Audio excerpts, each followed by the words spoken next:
Bienvenido de nuevo a Misterios de Casa. Esta vez vamos a tocar un tema realmente fascinante. Siempre a lo largo de nuestra historia hemos tenido un temor hacia algunos ciertos objetos porque creen que pueden tener mala suerte o están considerados malditos. Hoy, por ejemplo, en nuestra mesa tenemos una muestra pequeñita, sin embargo es mucho más amplio de lo que creemos. Tenemos, por ejemplo, joyas que son consideradas malditas, tenemos muñecas malditas, realmente hasta piedras malditas también, incluso cuadros también. Pero para eso vamos a indagar con un profesional del tema, que es un lujo tenerlo en Misterios de Casa, que es nada menos que Javier Arríes. Bienvenido, Javier. Pues muchas gracias, encantado de estar con vosotros. Para nosotros es un lujo tenerte aquí para el programa de televisión, a través de nuestros espectadores. Y bueno, como hemos visto, esa pequeña parafernalia que hemos puesto aquí, ¿no? Esa para tener una idea, un concepto. Y también hay que decir que es autor de un libro realmente maravilloso, se llama Objetos Malditos. ¿Cómo surgió la idea de escribir? Objetos malditos, pues te cuento. Siempre hemos visto por internet los típicos top de objetos malditos, los 10 objetos más malditos, los 5 objetos más malditos. ¿Sí? Pero realmente no había ningún libro que indagara en serio, ¿no?, en el tema, sino que aquello era pues prácticamente un copia-pega que estaba por todo internet y me resultó curioso. Me puse a investigar, me puse a indagar sobre el tema y me encontré, bueno, pues que se decían muchas cosas que no eran ciertas y que había otros muchos objetos, una enorme cantidad muy variada de objetos. Empecé a ponerlos sobre la mesa. Una obra muy interesante, ¿eh? Me ha encantado, la verdad. He disfrutado mucho con ella. Pero antes de todo, Javier, ¿qué es un objeto maldito? Pues hay que tener cuidado con eso, porque generalmente se pone como objeto malditos cosas que no lo son. ¿Qué es lo que diferencia un objeto maldito de otro objeto? O de un objeto que pueda estar encantado o hechizado, pues que produce daño. Es decir, no es que dé miedo, que puede dar miedo, es decir, las manifestaciones, si hay posibles o supuestas manifestaciones de lo paranormal, podríamos decir, pues evidentemente pueden dar miedo. Pero en este caso no estamos hablando de miedo, estamos hablando de que realmente en la creencia popular estos objetos producen daño. Causan daño a la persona que es su poseedor o a las personas que están asociados a estos objetos. Y en general, ¿no? Cuando van pasando de dueño van ocurriendo una serie de desgracias, o al menos esa es la creencia general. De modo que podríamos definir como objeto maldito aquel que produce daño a su poseedor o al entorno en el que está. ¿Y cuándo surge esta teoría de objetos malditos? ¿En qué momento de la historia aparece? Quizás un poquito complicado, ¿no? No, en realidad no. Si te pones a indagar, resulta que este tipo de objetos a los que se tiene este temor, en realidad es una creencia universal, es decir, está en todos los continentes, no es algo occidental, ni mucho menos. En África, en Oceanía, en Asia, en América, te vas a encontrar prácticamente en todas las culturas y desde tiempos inmemoriales la creencia de que algunos objetos pueden ser perturbadores porque de alguna manera almacenan alguna fuerza que es negativa o que es insidiosa y que es perjudicial, ¿no?, para los seres humanos.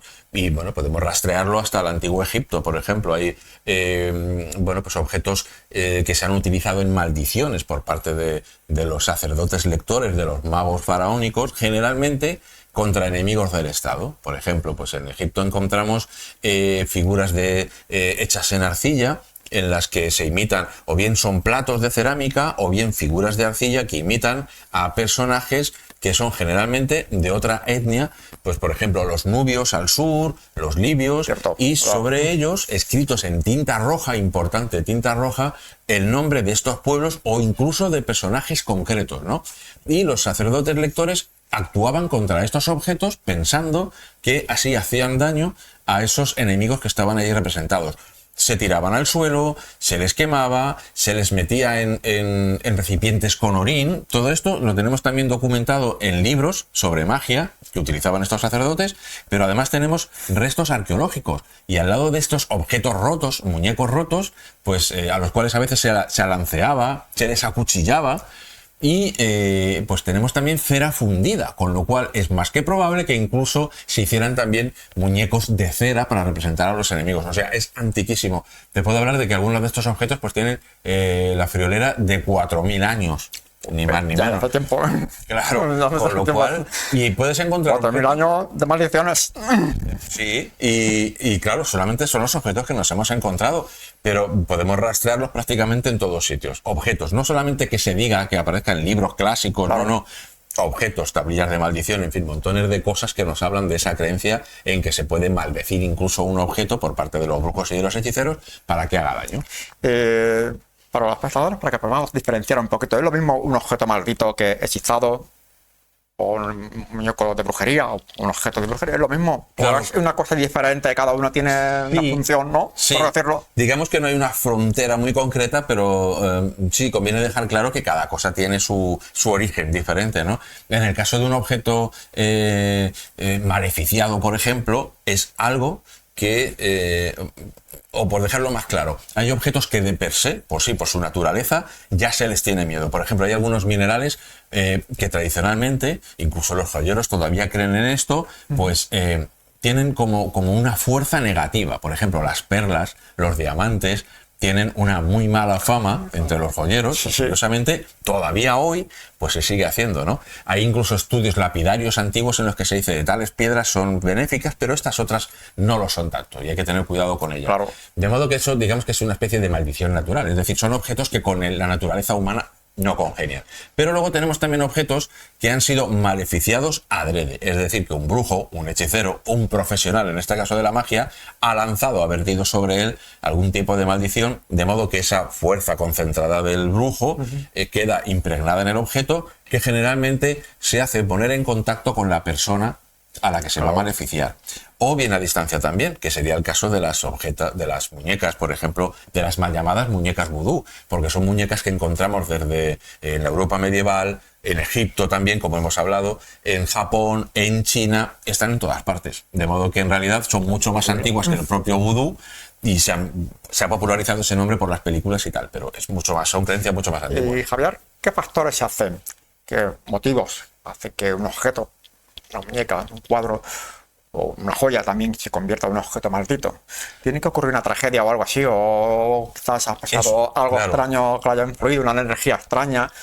¿Qué factores pueden influir? Claro, en todos los casos se supone, la teoría mágica que suele estar en todas las culturas es que, aparte de nuestro mundo real, hay una especie de, podríamos llamarlo, a mí me gusta llamarlo así, océano psíquico que nos pone en contacto a unos con otros, que sería algo inmaterial, que no podemos ver, pero que es moldeable. Esto es la teoría, ya vimos, lo que se cree por parte de muchas culturas, ¿no? Que hay una especie de sustancia invisible que permite, por ejemplo, al mago manipularla y hacer todo tipo de cosas. Entonces, esas cosas también de manera natural se pueden quedar impregnadas en los objetos. En un lugar, como tú bien dices, es la famosa teoría de la impregnación. En un lugar donde ha ocurrido algo malo, pues es la teoría de que eso se queda impregnado en las paredes o en los objetos del lugar. Si hay algún objeto asociado a alguna tragedia, se queda como con esa fuerza, digamos, negativa y se queda ahí impregnada y puede, pues, como dar una descarga a cualquier persona que se ponga en contacto con ella, ¿no? Esa es la teoría. Y como digo también, esa misma fuerza moldeable, pues puede ser utilizada por el brujo, por el hechicero, que lo que hace es cargarla con toda su emoción negativa, con todo el odio que pueda y concentrarla en ese objeto. En un caso estamos hablando de objetos que se impregnan de manera natural porque haya ocurrido algo, y en otros estamos hablando de objetos impregnados por la voluntad de un hechicero. Al menos esa, como te digo, es la teoría que en los sistemas mágicos de todo el mundo pues es lo que prima, ¿no? Curiosamente es algo universal también, una creencia universal. Yo también noto una cosa curiosa acerca de los objetos malditos, que causan un impacto psicológico en la persona. Sí. Aunque a lo mejor no conozca la historia, te digo que es un objeto maldito, te quedas frenado. ¿Cómo puede ser eso? Generalmente hay que estudiar muy bien Hay un subconsciente que... Ahí, fíjate, en el caso de las muñecas, por ejemplo, es aplicable, ¿no? Hay una teoría de un especialista en autómatas japonés, que es la teoría del valle inquietante, que explica por qué las muñecas y los objetos pulidos de manera muy burda nos atraen. Nos parecen simpáticos porque son parecidos a nosotros. Sí. Cuando ese parecido empieza a ser excesivo, esa curva de simpatía, por decirlo así, según se parece más a nosotros, sube. Pero llega un momento dado en el que nos causa inquietud, como si pudiéramos decir que ese objeto inconscientemente nos da la impresión de que podría cobrar vida. Y ahí esa simpatía decae, ¿no? Por eso se llama el valle inquietante, claro. Porque pasado ese límite, en vez de causarnos simpatía, lo que nos causa es rechazo. ¿Vale? Eso con los objetos, por ejemplo, como muñecas. En otros casos, generalmente, pues tú fíjate, las cosas que pueda manipular un brujo generalmente no son muy simpáticas ni a la vista ni agradables, ¿no? Con lo cual ya de momento también te te echan para atrás, ¿no? Pues se pueden utilizar, por ejemplo, por vivos. Si tú encuentras una caja, o como me ocurrió a mí en un caso en un momento dado, investigando un caso, me encontré una muñeca hecha a mano que dentro tenía hierbas y con una serie de parafernalia alrededor, que la verdad es que ya echaba para atrás, pues claro, de manera inconsciente, evidentemente eso produce rechazo, ¿no? Muchas veces también en algunos de los objetos que estudio en el libro me encuentro con que parece que es más sugestión, es decir, la persona se sugestiona con que una muñeca, por ejemplo, se gira o da la vuelta o le hace muecas y acaba pensando que es así, o de repente se despierta y nota que la muñeca le está mirando, pero eso también se puede explicar por alucinaciones hipnagógicas, es decir, por ese estado de semiconsciencia que se pasa entre el sueño y la conciencia y viceversa. Pues oye, tú puedes tener incluso alucinaciones visuales y auditivas y creer que eso te está mirando o que hay una presencia. Cada objeto tiene su pequeña peculiaridad. Oh, sí. Bueno, pues nosotros sabemos que los objetos malditos han influido mucho en la cultura, sobre todo a nivel del cine. Posiblemente nos ha influido, nos ha inspirado a crear también las figuras. Sobre todo en los últimos años hemos visto películas que han dedicado a las muñecas. Sí. Sobre todo a Annabelle. Sí.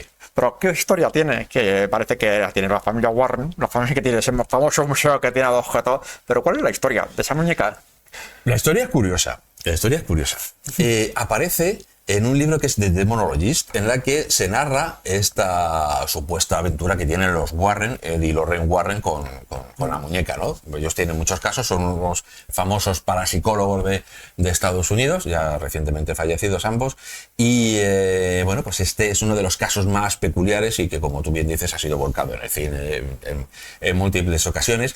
Y en este libro lo que se menciona es que allá por los años 50 una mujer le regala a su hija, a Donna, que es estudiante de enfermería, que vive con una amiga en un piso, le regala por su cumpleaños, su 20 y pico cumpleaños, le regala una Raye Diane, que es un tipo de muñeca de trapo que fue muy grande, la verdad. Sí, una cosita así, que fue muy popular, era una línea de muñecas de trapo y que, bueno, tú la ves y dices, una cosa que da más, digamos que es más simpática que otra cosa, que no da miedo en absoluto, salvo la que ponen en la película, por ejemplo, en algunas de las películas, que es horrorosa, de tamaño natural.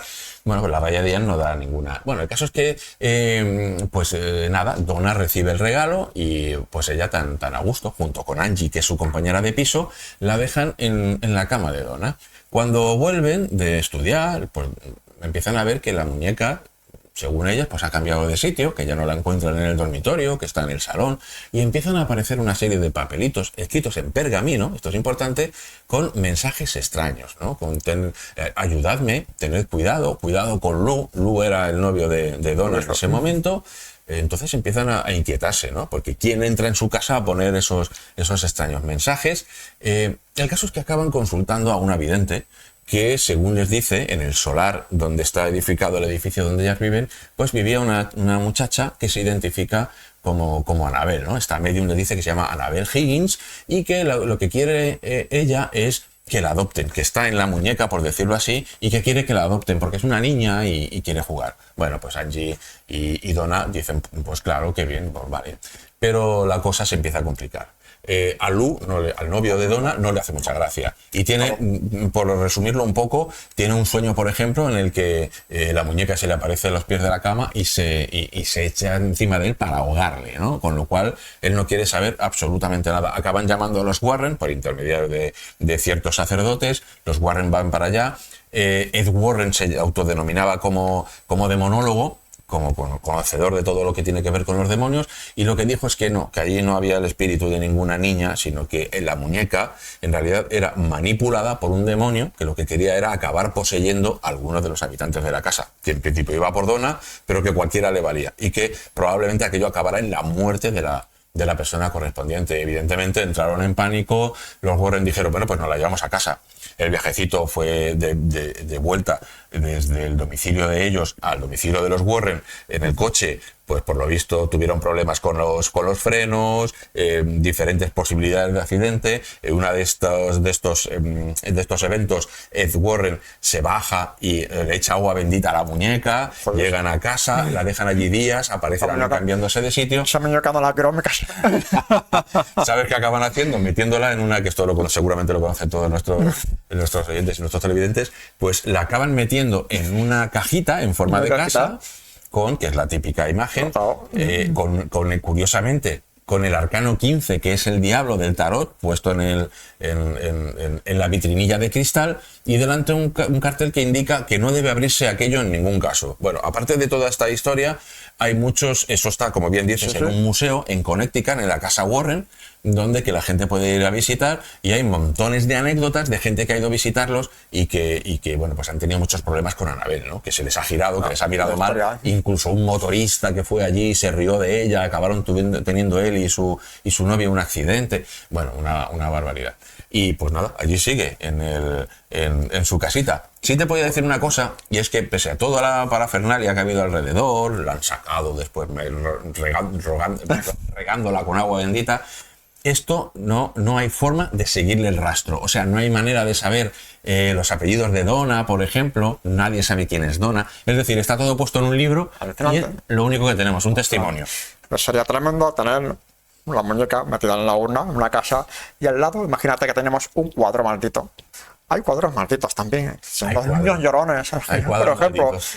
Pero también tiene una historia realmente curiosa, que cada vez que se quedaba Ondoye tenía muchísimos problemas en esa casa. Ocurrían esas voces extrañas, fenómenos. Pero bueno, ¿tú conoces esa historia de cuadros llorones? Sí, hay muchos.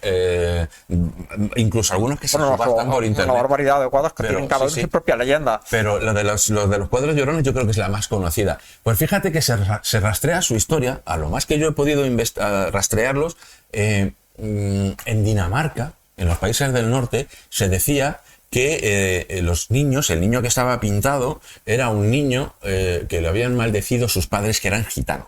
Entonces era la típica maldición gitana, o eso creían en los países del norte. Eso no trascendió mucho y quedó por allí.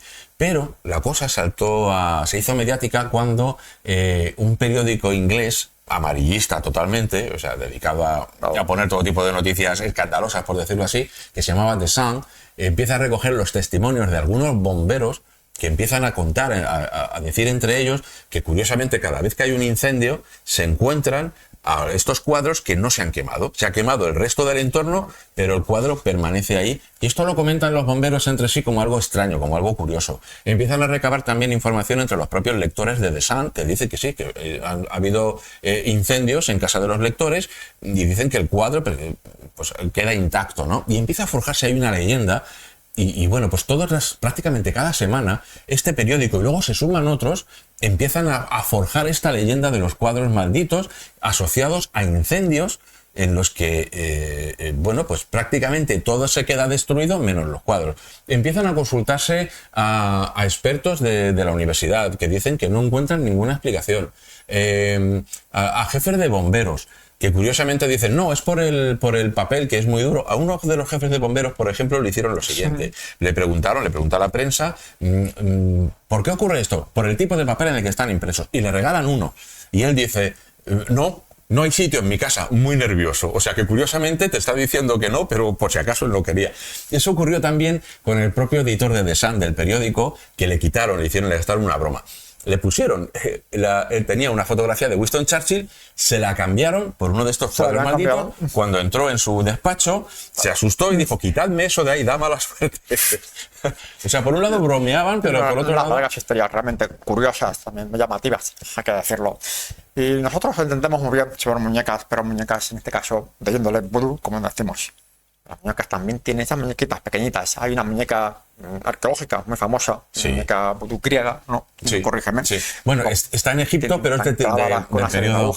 ¿Pero eso qué significa? ¿Es un objeto maldito también? ¿Tiene su historia detrás? O... Sí, hay muchas. Como te contaba antes, pues hay muñecas de este tipo, se encuentran en todas partes. Hay un ritual, por ejemplo, en Japón. Y en este caso en particular aparece pues cerca de Alejandría, en un cementerio, al lado de la tumba de una tumba, con una caja y una serie de papeles que nos indican que la persona que está representada en esta muñeca, que está en el Louvre, se llamaba Ptolemaios. Sí. Era una mujer. Tú la ves y está representada como una mujer atada de pies y de espaldas, absolutamente inmóvil, tal y como se hacía con los enemigos de guerra en Egipto. Es de origen griego porque estamos en el periodo heleno de Egipto, aunque aparece en Egipto, pero vamos, son de alguna forma están mezclados tanto elementos egipcios como elementos de magia griega. Tiene 12 clavos puestos estratégicamente en diferentes puntos: la frente, la boca, los pechos, los genitales, las rodillas. Está marcado de una forma sistemática, por decirlo así. ¿Qué sabemos de esto? Débiles del ser humano. Es un hechizo, no es un hechizo de odio, pero es un hechizo de amor. Es decir, es lo que llamaríamos ahora un amarre. Pero ojo, estos hechizos de amor podríamos decir que son magia negra. ¿Por qué? Porque se invoca a entidades infernales, a Anubis, a Antino, a dioses del infierno asociados con el inframundo. Se meten en una tumba de alguien que ha muerto o joven, o en un accidente, o en la guerra, de modo que se convierte, esa sombra se convierte en nuestro criado, y lo que hace es atormentar a la persona hasta que no ceda a los deseos del mago o de la persona que ha pagado al mago, con lo cual es terrible, son implicaciones terribles, y ahí la podemos ver en el Louvre. No es la única, ¿eh? Hay en otros museos también pues figuras más burdas, de plomo, que incluso hay una, por ejemplo, en la que en el ombligo hay pelos de la persona a la cual se intentó hechizar. Y ahí todavía se conserva el pelo, objetos que tienen algunos 2000 años, 2000 y algo. Es decir. Y ahora hay unos objetos muy cotidianos que podemos tener en nuestras casas, como es una simple joya, una cadena. Existen muchas leyendas, muchas historias de algunos objetos personales, de personajes que también están malditos. Han ocurrido muchísimas tragedias. Hay un diamante muy famoso, que tú lo conoces. Sí, hay varios. El Koh-i-Noor, por ejemplo. Uno, hay varios. Seguramente habrá muchísimos. Es que es curioso porque yo en el libro lo que hago es hacer apartados, porque curiosamente algunos objetos tienen más fama, tipos de objetos tienen más fama de ser malditos que otros, ¿no? Pues lo que tú dices, algunos muebles como sillas, espejos, muñecos, y en este caso de cuadros y de joyas, pues también. Hay uno que está ahora mismo en el Smithsonian, que es el diamante Hope, el famoso diamante Hope. Es curiosísimo la historia de este diamante, que es más visitado incluso que la propia la Mona Lisa de Da Vinci, pues incluso la visita más gente. Supuestamente, como ahora no pertenece a nadie y está en el Smithsonian y es algo comunal, se dice que ya su maldición está como neutralizada. Este diamante, yo le seguí la pista. Es real su historia. Aparece en tiempos de un tratante de diamantes, un aventurero francés que se llamaba Tavernier, que afortunadamente dejó sus libros escritos y los he podido consultar en la biblioteca del Arsenal, ¿no? De modo que se le puede seguir la historia. Viene de la India, procede de la India. Junto con otros diamantes se lo vendió a Luis XIV, que se quedó prendado de él porque era una pieza muy grande, de color azul, de un color azul muy bonito, ¿no? Entonces se llamaba el Gran Azul, lo llamamos el Gran Azul francés, ¿no? Porque lo compró Luis XIV. Luego lo heredó Luis XV, que lo puso en el Toisón de Oro. Luego Luis XVI, que sabemos que acabó muy mal, y ahí empieza la leyenda, ¿no? Con María Antonieta, que también habría sido su poseedora, que dice la leyenda que se lo habría dejado a una amiga suya, cuya cabeza luego pudo ver en una pica la propia María Antonieta, pasear por los revolucionarios llevando la cabeza de esta mujer. Luego lo dejaron en la Concordia, allí con otros objetos. Entraron 30 revolucionarios, 30 ladrones, que empezaron a saquear aquello durante 5 días. Se llevaron el diamante. De todos los que se apropiaron el diamante, todos acabaron muertos de manera bastante extraña y violenta generalmente. Uno de ellos, que era un cadete, consiguió huir. Llegó hasta Inglaterra, murió en la cárcel de todas maneras, y se le pierde la pista al diamante porque, como es robado, no pueden ponerlo a la luz. Bueno, 20 años después prescribe el delito, con lo cual resulta que aparece en manos de un joyero inglés. Una leyenda dice que se lo vendió a Jorge IV, pero no he encontrado ninguna referencia a esto escrita, así que es una leyenda. Y acaba en manos de un millonario que se llama Hope. Este hombre es el que da nombre ahora al nuevo, porque la piedra fue cortada en dos, ¿no? Este hombre que robó la piedra la cortó en dos, debería ser enorme. O sea, tú ves las piezas dibujadas y era un cabujón de diamante enorme. Lo partió en dos y a partir de ese momento se llama Hope, a partir de que la pieza grande la compra Hope. Lo hereda su hijo. Los herederos se pelean por él. El hijo empieza a tener problemas de juego, problemas con su matrimonio. Se lo regala a su... Bueno, se lo regala, no, se lo cede en herencia a su hija. Su hija, que está casada con un personaje, en cuanto recibe el Hope, este hombre se dedica al juego, tiene también problemas con el matrimonio, es decir, problemas de tipo, generalmente son de matrimonio y de dinero. Es decir, arruina a la gente con la que está. Acaba pasando a manos lo compra un tratante de diamantes neoyorquino. Y a partir de ahí empieza bien la leyenda, porque cuando lo compra, este hombre empieza a perder dinero a mansalva, y era un multimillonario muy conocido en los medios, en Estados Unidos, y a partir de ahí recibe el nombre de el diamante vudú. Como sabes, el vudú es una variante del vudú en Luisiana, ¿no? En el estado de Luisiana. Entonces empieza ahí su fama de mala suerte. Lo acaba comprando un coleccionista de diamantes musulmán, que se acaba arruinando y lo vende. Acaba en manos del famoso joyero Cartier, que se lo vende a su vez a un matrimonio de los McLean, que eran un matrimonio muy mediático, que salía en toda la prensa rosa del momento, y con una cláusula, fíjate lo que dice la cláusula, que si en 6 meses le ocurre una desgracia a los McLean, el diamante será cambiado por una joya de iguales características, del mismo precio más o menos. El caso es que durante años ellos lo llevan en fiestas, no ocurre nada, pero de repente, a partir de un año determinado, su hijo mayor muere cuando sale de casa, lo atropellan, esta mujer pues resulta que pilla al marido con una infidelidad, hay un divorcio de por medio, una de sus hijas la encuentra, esta mujer, la McLean, la encuentra muerta porque ha abusado de unas pastillas. Su hija menor también tiene problemas de divorcios, de economía, es decir, aquellos... Realmente increíble. Pues nada, acaba comprándolo para terminar. Una cosa curiosa te quiero preguntar. ¿Cómo nos podemos proteger de estas cosas? Curioso. Depende de cada uno. Hay muchas variantes y evidentemente cada cultura ha desarrollado sus propias formas de... Vamos a suponer que yo me cojo una muñeca supuestamente maldita. Claro. ¿Cómo me puedo proteger de ella? ¿La encerro en un cristal o ponemos agua bendita por el pasillo? ¿O cómo está eso? Generalmente, como te digo, en todas las culturas hay diferentes medios para protegerse. En la mayoría de ellos, en todas las culturas, hay 2 elementos fundamentales, como purificadores y como limpiadores: el agua y la sal. De modo que, por ejemplo, claro, meter objetos... Son elementos naturales, digamos, de naturaleza muy protectores. Siempre se ha utilizado eso como elementos, efectivamente, purificador. Exacto. Entonces una joya la puedes meter en agua con sal, es algo muy corriente.